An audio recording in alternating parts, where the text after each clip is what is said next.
Hello and welcome to the weekly NUFC360 podcast. Sorry we're a little bit late, but some things are just worth the extra wait.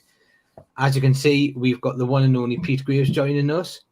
I know a lot of you will probably want a lot of juicy transfer gossip. Where the same, we'll be wanting the same. Whether or not that happens is a different thing. First question which I'm just going to ask is for you, Pete. When's your album coming out? My album? Why? What have I been singing? I don't know. Have you been? I'm sure there was something happening towards the end of last week. Oh, the opera. You know what? You threw me there because here's your first NUFC360 exclusive. I do sing and play the guitar and write songs. I've been doing that since I was a kid. And when people come around to my house and everyone's had far too much to drink, I always end up playing guitar and singing and all that. So I thought you were going to say one of your mates had ended up at some house party at mine and I've been singing songs. But the opera, no, I don't think there's going to be an album for that one. Although it was good fun. It was one of those moments in TV where you're glad you don't have to do it every single day. But it went down quite well, I think. People quite enjoyed it.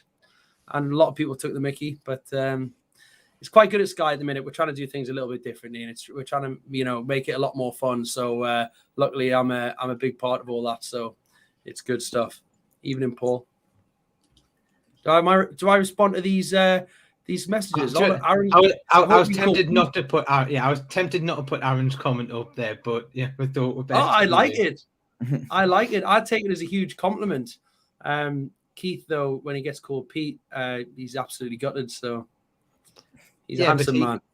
Yeah, but he's currently sunning himself in Ibiza for the past couple of weeks while you've been slaving away.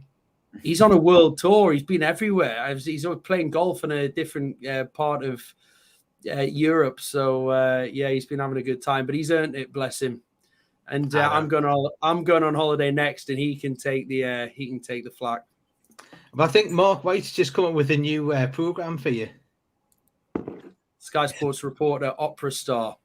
Yeah, the lull at the end is definitely very apt. Can't see it taking off somehow, Mark. Well, you never know. It could be. The odd half-time performance at SJP, Yeah. Well, listen,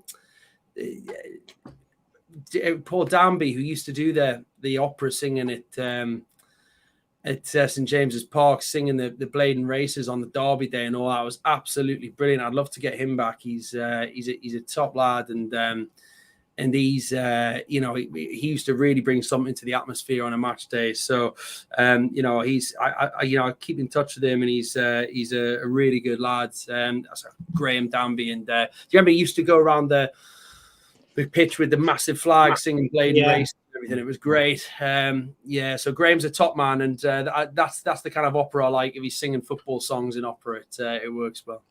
The only downside from him is that he was doing it during the Ashley regime, where obviously the atmospheres weren't exactly the best.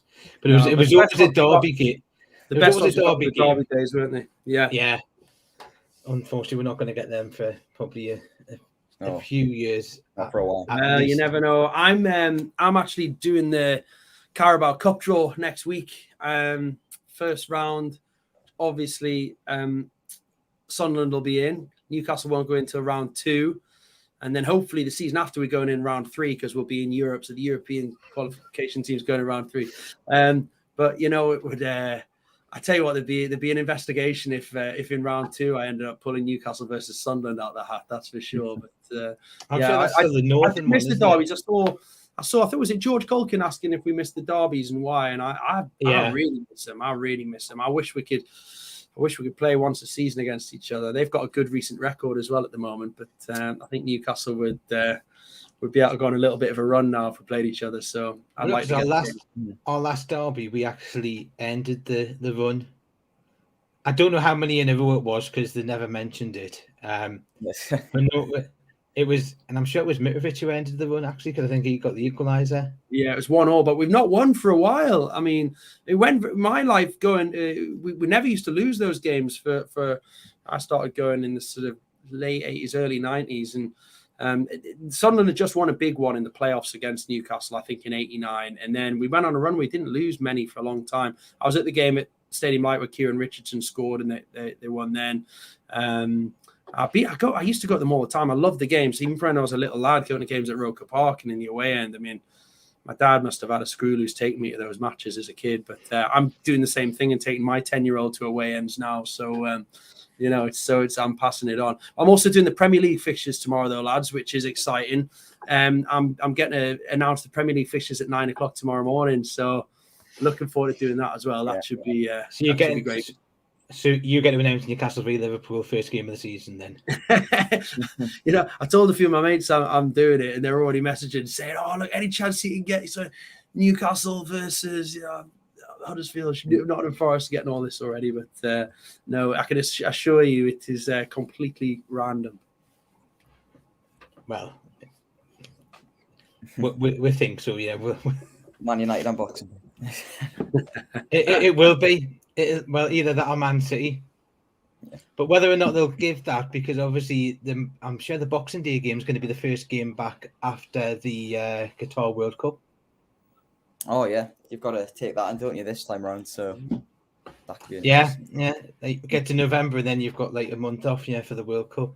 Mm-hmm. Yeah, it's going to be interesting and interesting seeing. It's been interesting seeing like the name Newcastle come up on England squad announcements, like having Trips in the squad is ridiculous. And I said to my son, I was like, what's different about this Newcastle squad? About this England squad? He said, I don't know. I said, well, look, there's a Newcastle player in it. I think Andros Townsend was the last one back in 2012 or something like that. So, I did shout when we went 2-0 down last night. I went, Gareth, don't put Trippier on. Just keep him fresh for the season. Well, they wouldn't have shipped 4 if Trippier was on all the game, would they? Because he's been brilliant, and what a signing that is. I think Matt Targett's a fantastic signing so far. For the money they've spent on him, and Trippier, same. What an absolute bargain those two are at those fees, like 12 million odd. It's and that's the same big Dan Burn. Yeah, and Burn as well. Didn't I see on? I think I saw on NUFC360 today about Neil Warnock picking Big Dan Burn. Oh, I saw that. His all-time 11. Neil knows his football. Neil knows his football better than anyone. So he does, but it's like, why not though? Because for me, I was probably a little bit underwhelmed when Dan Burn came in the January, because like you're looking at all these names like Botman, Carlos, and then it's like you end up with Dan Burn. But then when you're seeing him play, and I think the first game he played was against Aston Villa, and he was a colossal at the back, and you're like, wow, we've got someone here. Same as like with Trippier. I like first games I watched him play, because where I sit like in the Leeds corner, so it's like quite close to where he is, right back, and you just watch him in that, and you just like, right. So this is what, it's like this is what a right back's supposed to play like. Yeah, like I've never really known that, because we've never really had those sort of players in there. No. But no, it isn't. Like you said, the one thing which I'm probably with maybe the exception of Chris Wood, in the fact that he didn't probably do what we wanted him, which was scoring goals, but he's done a lot of other stuff. He weakened Burnley, didn't he? And that was, I think, one of the sort of main reasons, we signed him. And I think in the long term, we stayed up quite easily. And it's just all things are looking very good at the minute. So yeah.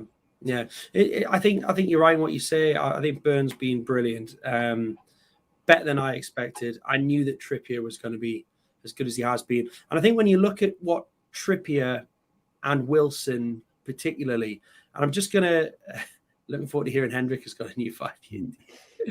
Oh, Mupp, I've seen you before, Mupp, on Twitter as well, Mupp Murphy. Look, I think that Burns been amazing, but when you look at Trippier and Wilson, right, and what they bring to the squad. Now, these are guys that play for England, okay? Trippier is a regular. Wilson, if he could stay fit, would be in the squad. It surprised me when we were linked with Dominic Calvert-Lewin that so many Newcastle fans were turning their noses up, because these guys that play in that England squad are they're just a little fine-tuned cut above. And Calvert-Lewin was his second fiddle to Harry Kane. Yesterday, though. Eh? Maybe not yesterday, though. Not yesterday. No. To be fair, yesterday, they weren't a cut above yesterday. No, but what I mean is, listen, Yeah. I don't think you can take the Nations League games seriously. The last two major tournaments, they've gone to the final and the semi-final, and everyone's down on England this week. But that is a very talented squad. Whether you think the manager's right or not, I'm not interested. But the squad itself, I think we can all agree, is full of quality players. So if you pluck in players out of that squad, they are going to come into Newcastle and make a difference. Trust me. So whether it's Calvert-Lewin or whether it's another player who's involved in that England mix, I'm just saying that they're a cut above your average Premier League player. So, there are other players within the England setup and other international setups that would be linked with. You look at Bruno, he's in that Brazil squad. The Brazil squad's so quality. Paqueta would be the same if he were to sign. These guys are just a cut above. If you're playing for your country, you're a cut above. And you see it every time Wilson and Trippier pull on the Newcastle shirt. And I think if we can get more international grade players into the squad, we'll do very, very well. I mean, I think you could probably. I don't think I could stand Paqueta's smile, though. Bruno's smile if Paqueta joined. He'd just be beaming from side to side, having his best mate here, though. I know, Paqueta. Well, that's another thing. But what I was going to say there is, I think you could quite easily argue which wouldn't happen, but if Callum Wilson was to stay fit all season, I mean, he'd almost probably guarantee you 15, going on 18, 19 goals a season. But it's just a shame, Newcastle now, it's becoming an unfortunate common trope of, getting strikers that are turned injury prone, which was the slight worry with the Hugo Ekitike injury, obviously, the other day. Fortunately, I think it turned out it was his other hamstring. So I don't think that's a reoccurring issue. But yeah, I just want to stay away from injury prone strikers because we seem to have a knack for getting them. Well, the three that we're linked with, at the moment, is you'd say we're the front runners are Ekitike, Calvert-Lewin, and you put Wilson in the mix. They've all got injury. They've all got injury doubts over the head. But the thing is, if you've got 2 or 3 players in your squad like that, it means if you lose one, as long as you've got one of them fit, you're going to do all right. What we really missed Wilson last season. I think Eddie Howe will feel if he's got a top level striker fit at any one time, then you got yourself, half a chance. I did the Transfer Talk podcast today, and we had Julien Lorenz, the French football expert, and he was talking about Ekitike as a top player, kind of player who is really, he's got a really high opinion of himself, which you've got to have as a centre forward, but he rates himself so highly that he'll come to Newcastle and he'll be happy to be second to Callum Wilson, but he won't expect to be any less than that. And he'll want to be challenging Wilson for that sort of starting spot in the team from the off. He spoke very highly as well, Julien, about Diaby, the right winger at Leverkusen, and also Botman. I mean, Newcastle are targeting some top young players, and it's really exciting time to be a Newcastle fan. And the good thing about it is as well, they're not just coming out and throwing loads of money around right, left and centre. They're trying to be frugal. They're trying to make sure that the selling clubs aren't just hiking the prices up. And I think that's the reason why Botman and Ekitike haven't happened yet. Quite simply that Newcastle, they don't want to have selling clubs hiking the prices up, and then it sends out a message to the rest of the league, oh, well, Newcastle, you can charge what you want and they'll pay it.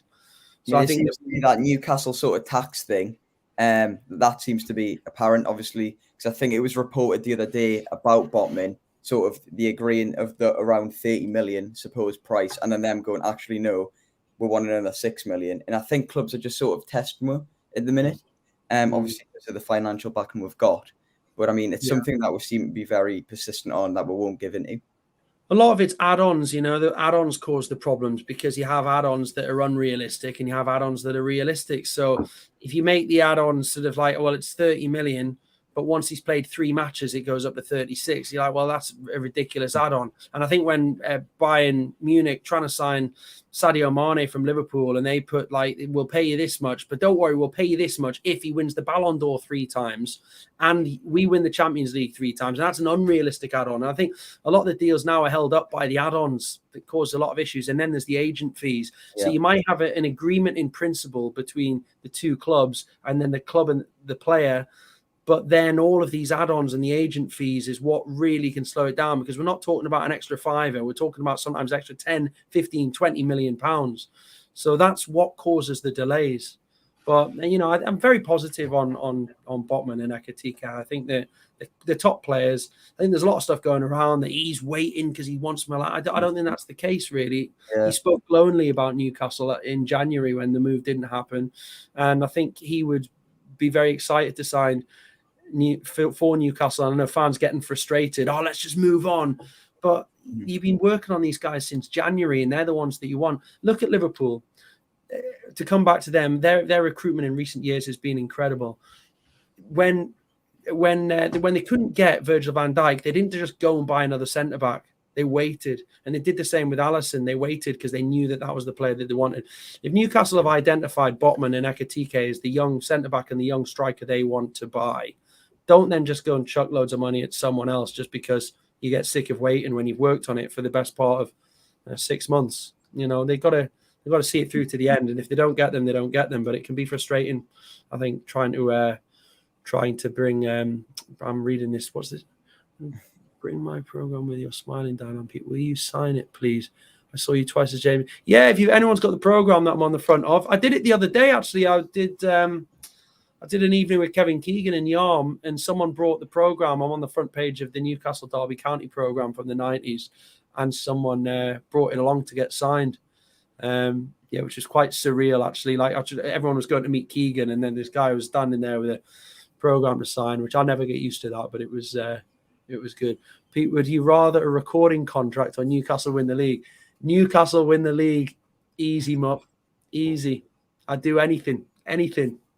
I'd even never play the guitar again. So let's probably get to what a lot of people are probably looking at, and is, do you feel, or do you believe that it's only like, do Newcastle have back? Because I know we're talking about Botman and Hugo Ekitike, but are there other like fires in there? Mm-hmm. Yeah, in the goal like that. If it gets too much, that it's just the fact that Lille are being too awkward, and let's say from what I believe it's the agent for Ekitike being too awkward, that the club would just say, right, okay, we've given this enough time, but realistically, you're now playing silly things. Yeah, I don't think they'll necessarily just leave them at Lille and Rom. Yeah, I honestly think that they're not going to leave them at the clubs they are, unless they move. If they sign for someone else, if Ekitike signs for Dortmund and Botman signs for Milan, of course you walk away. But while they're still at those clubs, they're not just going to leave them. Do I think they have other targets at centre back? Yes. Do I think they have other targets at striker? Yes. Do I think that if they sign another striker or another centre back, it means that the Botman and Ekitike deals are off the table? No. I think they could sign another striker, and I think they could sign another centre back. You look at it, the players that might leave, 2 cracking lads, by the way, but you look at maybe Kieran Clark and Fede Fernandez might go. You know, there's talk of Lascelles. I thought Lascelles, those last couple of games when he came in, was absolutely brilliant when he came into the side. But if Newcastle might sign 2 or 3 centre backs this window, depending on how it plays out. I think they'll definitely sign more than one. So if Newcastle suddenly it comes out that they're interested in someone else, don't necessarily mean that's the end of the Botman deal. I mean, there's plenty of other options in centre back. I mean, even Ndika for Frankfurt, he won the Europa League. Again, a really young talent, 22, 6'4", has some of like the best defensive like stats in the league. That would be another option, I think. And then I think Neaf Agward today, but he might be going to West Ham. Obviously, he's a centre back for Rennes as well. So I think there might be. I think there might be something in the Aguerd one. There might be. I think he's a top player. He's a bit more experienced, but that wouldn't be an alternative to Botman. But there's when I say there might be something in it, I think there's definitely a player that they would be on a list somewhere of options.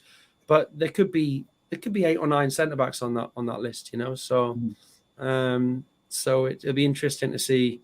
This certainly saying what's my realistic aim for next season. I think I said it recently. I just would like next season for us. Newcastle need to be amongst that group of clubs for me, which is like your Leicester, your Wolves, not last season Everton, but traditionally Everton, Aston Villa are getting stronger. That group of clubs that sort of going to battle out between 7th and 10th. Top of that league finishes 7th. Bottom of that league finishes 10th. I'd like to compete in that division next season. That would be the dream. Anything above that would be an absolute bonus. But I think to have a season where you spend the whole season not worried about getting relegated would be brilliant. So if we can compete around 10th and above for next season, I'll be absolutely delighted. And if we have a brilliant season and end up finishing 7th or, you know, something like that, that would be absolutely incredible. But people always ask me in here at Sky where I think we're going to finish next season, and I'm like, and what do the Newcastle fans think? I say, Newcastle fans are quite realistic. I don't think we're going to be in the Champions League next season. There's a false perception of people who think Newcastle fans are unrealistic, because quite frankly, I think we are realistic. I think there's a small minority when, you know, the takeover happened, when it, you know, the typical, Haaland, Mbappe. No one expected that at all. It was a simple, let's stay up and let's evolve over time, rather it being an instant revolution in trying to sign instantly, like 8, 9, like get a new squad. That was never ever the case. I don't think, you know, it's got to be a slow sort of progress. Yeah, exactly. I agree. Patience all around, but it's just nice to know that sometimes I wish I could fast forward 10 years and see what's happened. But I'm determined to enjoy the ride this time. You know, I was at Kevin Keegan's first game as a manager, and the place was absolutely electric. And that whole season, staying up that season, was David Kelly's goal against Portsmouth. I was in the Milburn paddock, and we spilled out onto the pitch, and it was just incredible. It was such a big goal. And then the following season, we just battered everyone and got promoted into the Premier League. I was talking about my first Premier League game for Newcastle. They played Tottenham on their first ever Premier League game. And Teddy Sheringham got the ball. Anyone listening to this who was at that game might remember this, but he got the ball a couple of minutes into the match, and he leathered it on the half volley, and it missed the target. But I think Pav was in goal. Pavel Srnicek didn't even dive. The crowd, it was like, I didn't even see it. The ball went, and I remember thinking, oh my God, what have I just seen? Like the shot from Sheringham was so powerful. I'd never seen anything like it. It was so crisp, and it flew past the post. And I thought, wow, this is a different level. We lost 1-0. Sheringham actually got the goal. And me and my dad in the car on the way home were like, we're going to struggle this season. But Keegan guided us to 3rd that year, which is absolutely incredible. But the reason I mentioned it today on our podcast was because I saw a video of Erling Haaland last night, shooting. And it just reminded me of Sheringham that day, because Haaland hits the ball so hard. He is such a quality player, and I think, you know, him in the Premier League next season is going to be fascinating. And Darwin Núñez in the Premier League as well, who Newcastle were 100% interested in. Definitely one they looked at in January. They just couldn't get him in Jan. And of course, you know, whoever's picking the players at Newcastle at the moment, Steve Nixon, Eddie Howe, now Dan Ashworth, you know, I think the owners have got their own opinions as well. They're doing a great job of identifying players at the moment. Any outgoings? How many realistically we're looking or hoping to sell or loan out? I think there's a few that would go if the offers came in. They'll definitely try. I mean, Shola's got a big job trying to get some players out on loan, I imagine, to free up some space. So yeah, it's. I think potentially you could see 10 go. I think that's what you need. I think that's what you need. And as Newcastle have proved before as well, if they can't get rid of players necessarily, then there might be an unfortunate situation where the guys don't get a squad number, which we saw with Jamal Lewis and Kieran Clark and one or two others. Isaac Hayden, one or two others like last season. So that might be the case for players. So it'll be in players' interest certainly to try and get a move if they're not in the plans of Eddie Howe. Are we actively after Eriksson? That's a really, really good question. I think that he's not really, he wouldn't really fit the bill of the kind of player that Newcastle are looking for. However, someone like that available on a free, every top club will look at him because he's a top quality player. But I think Manchester United are showing a very strong interest at the moment. And I just wonder, a player at his stage of his career to go and play for Manchester United, who, regardless of what we think, are still a massive club in world football. You just wonder whether that might tempt him. He could end up staying at Brentford, of course. He loved his time there, but it's a tricky one for Brentford. You've got a player like that who's done so well for you, but he's available on a free transfer. I think they'll be sort of bracing themselves for him to move somewhere. Just picking this one up, more of like for you to explain how things are done at Sky, like in terms of when you get news or when you find out things, in terms of how that works, because you might get like some places where they'll hear one thing and they'll just go straight and publish it. But is that different? Is it like double checks? Is the triple checks? Is there a way that you work things when you get that sort of information? I don't want to give too much away because I would never reveal the people that I speak to. It's very. I'll give you this. It's quite easy sometimes to know which journalists speak to which people and things by sort of reading some of the things. And when I say journalists, I put myself and Keith, and all the guys here on the transfer team in that same bracket. What's amazing about it is that even myself and Keith's one of my best friends. I don't know who he speaks to. He doesn't know who I speak to. It's the oldest rule of journalism that you can never say. But what I will say is that when there's a transfer, there's probably 4 key areas that you've got to try and get information from.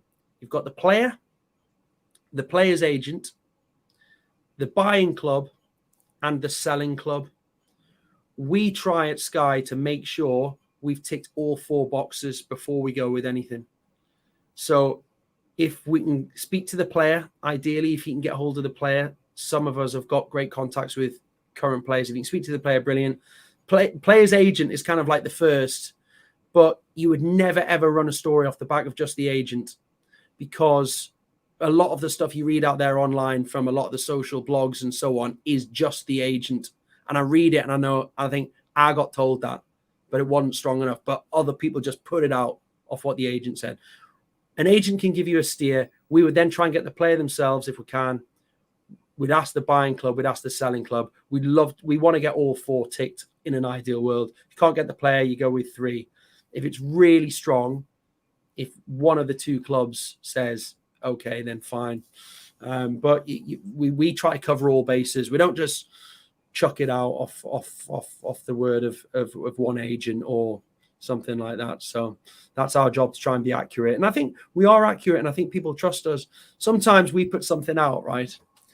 And people say, oh, you're a bit slow on that. That's been out for ages. And you say, and it is frustrating. And you think, well, I know, but we were just making doubly sure. But guaranteed that is actually happening now. So sometimes someone takes a steer off something an agent tells them. And of course, it turns out to be true. But we try and get a few more boxes ticked before we put it out there on the yellow ticker. Yeah. Well, that's the thing. Nearly every comment when you put it on that says it's not on this yellow ticker yet. So it's always those ones that, unless it's on the yellow ticker, it's not true. And we also try and be respectful in that we don't always put it on the yellow ticket if it's already been reported elsewhere. We wouldn't sort of try and say, oh, breaking news, look at this story we've got. If it's already been in a few of the papers, we would say as reported elsewhere. And I see the Sky emails that come in from reporters, but once they've got a story nailed down and say, look, this has been reported in this publication, this publication, this publication, but I do have it now confirmed that this is correct. So at that point, we wouldn't really go yellow. Who's my captain for next season? You know what? I put Joe Linton captain so many times the season before this one, And I put Chris Wood captain quite a few times this season, and he let me down. So I'm thinking Chris Wood's going to have an absolute belter of a season next season if he follows in the form of my fantasy football captains in the way Joe Linton did. My captain for next year, I always do rubbish at fantasy football because I always put 3 Newcastle players in. And that's the first question people ask me here and say, have you done your fantasy football team? I'm like, yeah. How many Newcastle players are in it? I always go, 3. Oh, well, you're not going to win the Sky Sports League then. But maybe going forward, everyone will be putting 3 in, which is quite exciting. For someone looking to get into journalism, Matthew, would you recommend it as a career? Yes, 100%. It's a fantastic career. I wanted to be a footballer. When I realized at the age of 13, I was never, ever going to be good enough, I just thought, well, what's the next best thing? And for me, working in football, I'm pitch side at all the big games. I'm ringside at all the big boxing. I watch the cricket. I get to go around the world, watching sport and talking about sport. So it's a fantastic career. And for me, it's the next best thing to being an actual professional sportsman, which is the ultimate dream. Good luck with it, though. Do you think Shelvey will be here next season? I thought Shelvey was incredible after Eddie Howe signed, became manager. So, and again, I think he's one that you would want to keep involved. I don't think we're in a position really where we can start. People talk. I've seen Shelvey mentioned online and Lascelles, and I just think we're not quite there yet where these players are. We need a good squad, particularly if we want to win this trophy that everyone wants to win. You're going to have top players to compete. You look at the trophies that get won. You look at Liverpool's second 11. It's unbelievable. Probably finish in the, and City are the same. They've got 2 11s that would probably finish in the top half of the table. So I think the likes of these Shelveys, Lascelles, if they're not going to start next season, they're going to play a huge part in cup competitions and coming on off the bench. And like I say, I thought Shelvey was brilliant since Eddie Howe joined the club. Lascelles, the last couple of games when he had to come into the side, I thought was an absolute monster. He was brilliant. So I'd like to see them both stay. Do you think part of the longer negotiations on transfers, there's a big focus on loan deals or staggered payments with financial fair play in mind? Ekitike may be a loan with an obligation finance here. Yes, Craig, I think FFP is massively on the mind of the owners, which is why there has been a delay, because I think they think, well, if you're going to add 10 million worth of agents fees or 10 million worth of bonuses that weren't there before, that's 10 million out of our pot that we can't spend. So I think they are thinking in financial fair play. Pete, when did you know the takeover was going to happen? Martin, I'm not just saying this. I think I knew before anyone. I really do. I think I knew on the Friday and it happened on the Wednesday. And what I did was, and it was the hardest thing as a journalist, when I found out it was going to happen, there was no talk about it at all. It had gone quiet. And that phone call was one of the most exciting phone calls I've ever had in my life. But what we did was here at Sky, we prepared ourselves. We dug out all the pictures of Mike Ashley, all the pictures of Amanda Stavely and the consortium. We had everything ready to go, and we sat and we waited and we waited and we waited. And those days that passed between, I think, the Friday and the Wednesday, when it all sort of came about, and when it was all that there's people on a plane and they're traveling, and there was the list of the passengers and everything, and I was like, right, it's actually happening now. There was, I think I knew a good few days before a lot of people. And I'd still like to know how they got a hold of that manifest, to be fair. Well, yeah, I know there's Newcastle fans everywhere, isn't there? So, but yeah, I mean, I work very closely with people who corroborate that story, because when I told a few people, they thought I was off my head, but I was right for once in my life. See, what made me positive was Luke Edwards tweeting saying it's happening. I'm going, if Luke's saying it's happening because he's been the most negative in terms of the takeover, saying, look, be realistic. And he was right at that time. So I was like, look, he was right at that time about, look, be cautious, don't get too excited. So when he was saying it was happening, I'm going, yeah, it's definitely happening. Luke Edwards saying it's happening. If he's nailed on it's happening, and that. And then obviously Luke does a really good job. He came on Sky Sports News the other week on the paper review, and he's a very knowledgeable football man. He's been working in the Northeast for a long time, since before I was there, and he started, I think. My first season working as a journalist in Newcastle was Bobby Robson's last season as manager. And Luke was already there then, I'm absolutely certain, and he does a good job. I always hate seeing anyone get any flack, any journalists getting flack on social media. Everyone's trying their best, and it's frustrating for journalists sometimes that, you know, there are guest merchants out there, and it, you know, people take it as a given, some of the stuff that gets said. So it's difficult when you're writing something different and fans have already decided. Fans often believe what they want to believe, so it's tricky. How did you start working for Sky? Would love your job one day. James, I built my way up from hospital radio, Newcastle Hospital. They had a little hospital radio. I volunteered in there for a short space of time. And then I got an opportunity to go to Metro Radio, which is now, I think it's Heart. And they used to have the Newcastle commentary. I was working there and I ended up doing the Newcastle commentary, traveled home and away, doing Newcastle games with Mick Martin, the ex-Newcastle captain.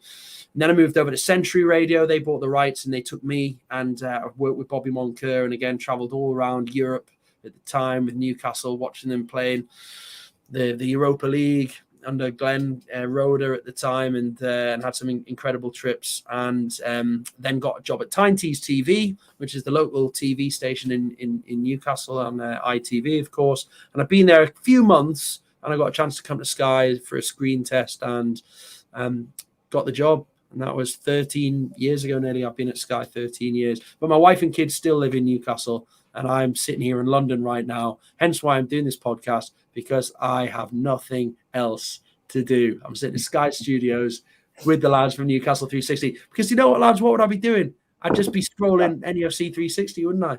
If I wasn't with you.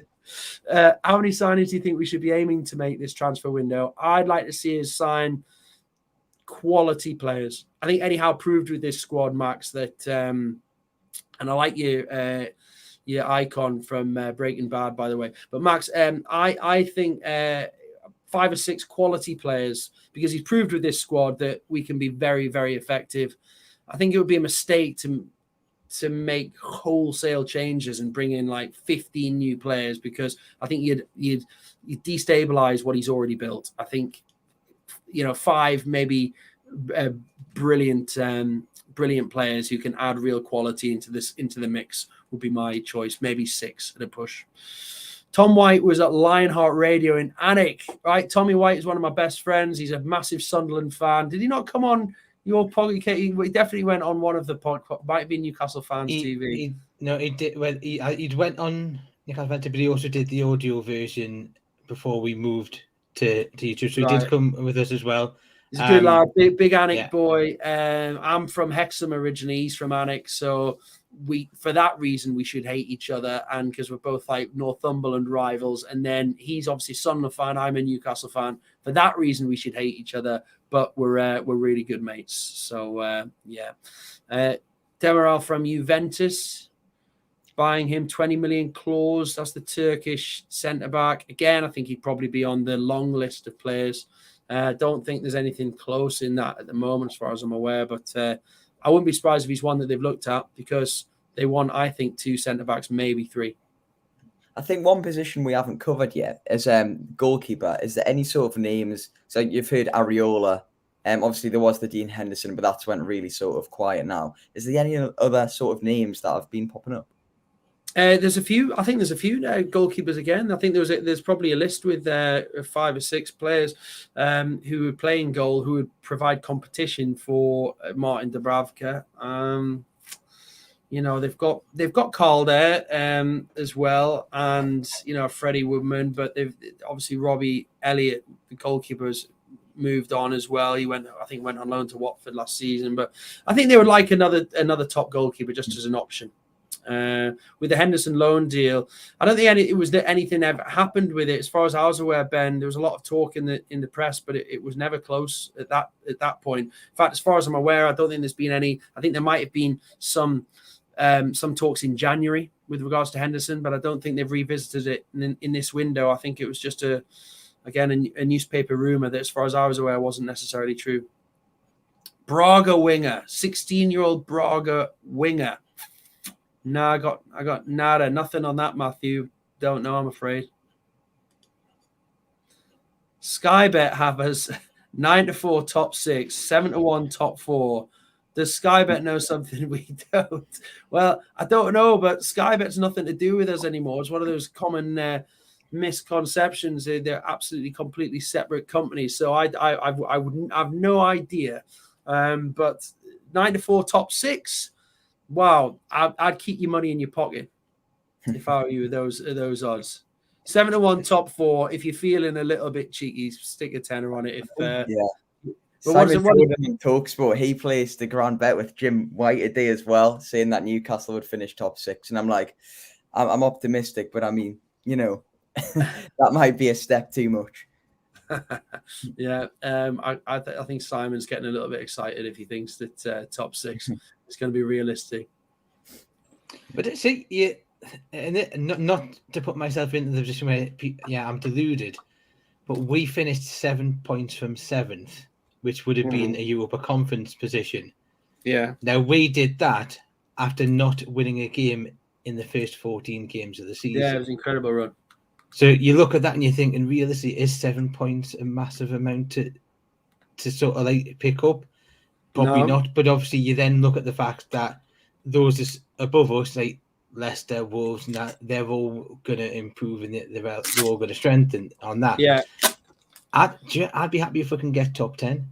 Well, the other thing we've got to be careful of is second season syndrome. So how many times do we see teams get promoted in the Premier League and they do really, really well, and then the second season they get relegated? Now, what teams next season, they'll not take Newcastle for granted. They'll go into that thinking this is going to be a tough game. And I just wonder whether Newcastle's poor start of the season really had an impact on them second half as well, because we took a lot of teams by surprise in the second half of the season. So we've got to guard against that complacency. If we don't make a good start next season, which is possible, we're all expecting that we're going to win, 4 out of our first 5 games, whatever. Newcastle might make a poor start. And then what do? Then we all got to stay calm, particularly if they've got 5 or 6 new players in there. Anything is possible next season. So exciting.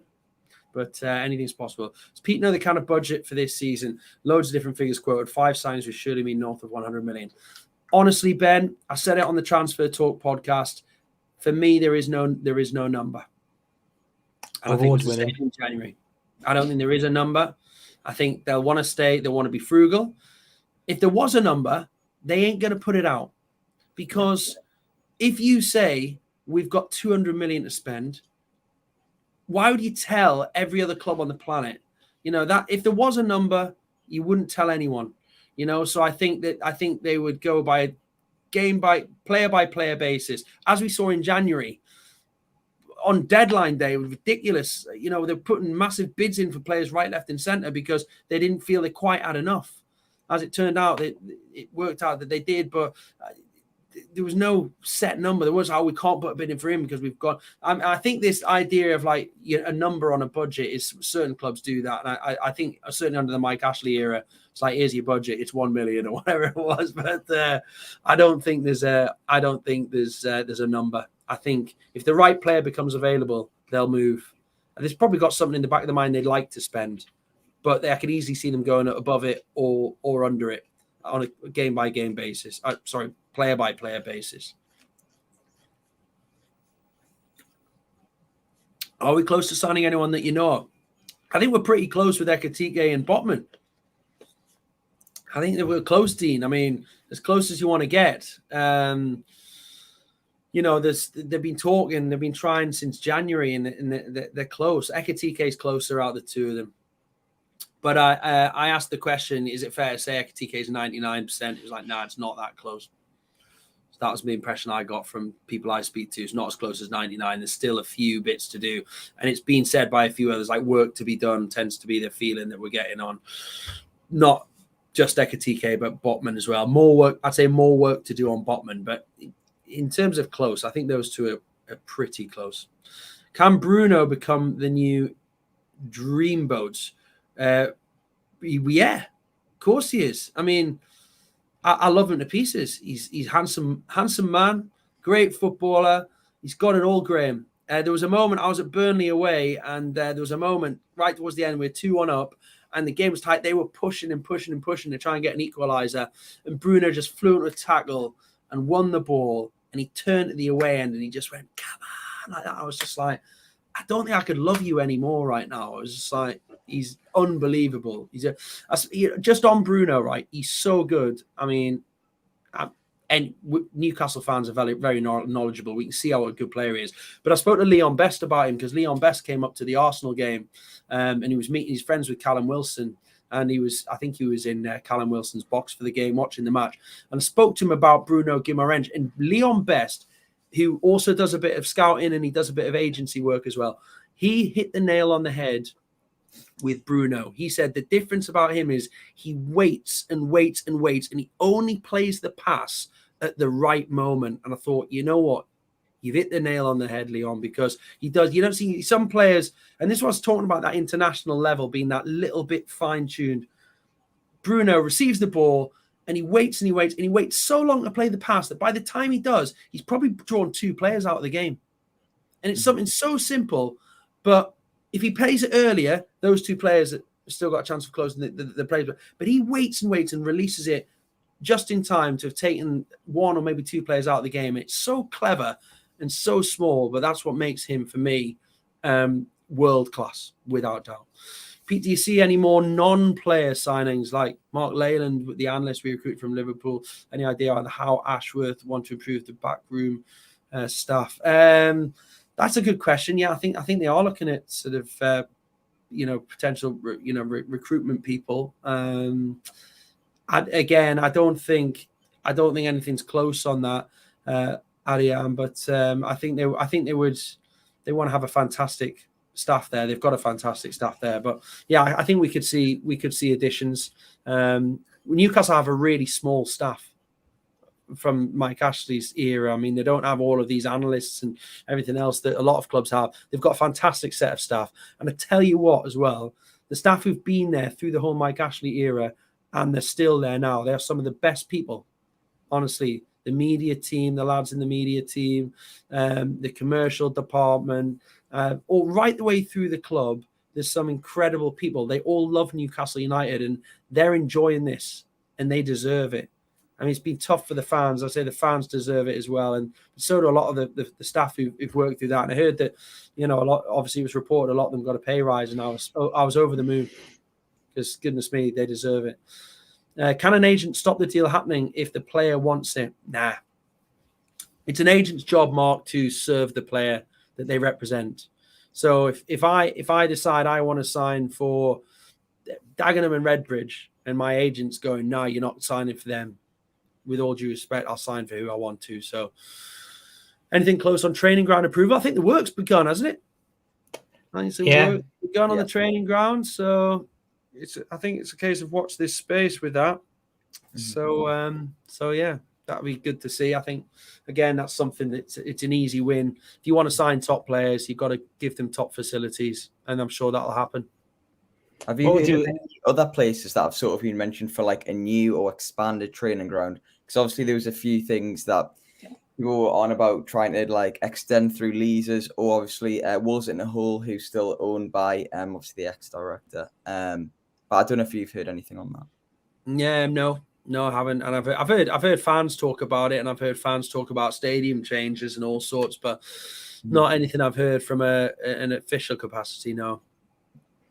What we'll do is go with one last question, just because obviously I've got an eye on the fact that it is longer than we normally do for this show.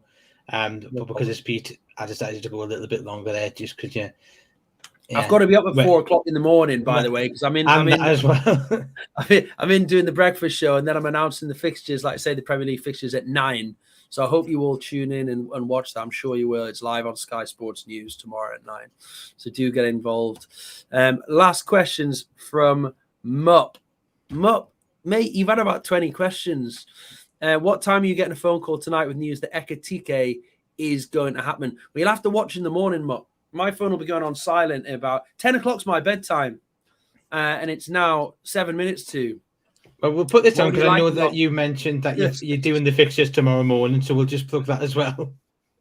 What would you like as our first fixture? Home game.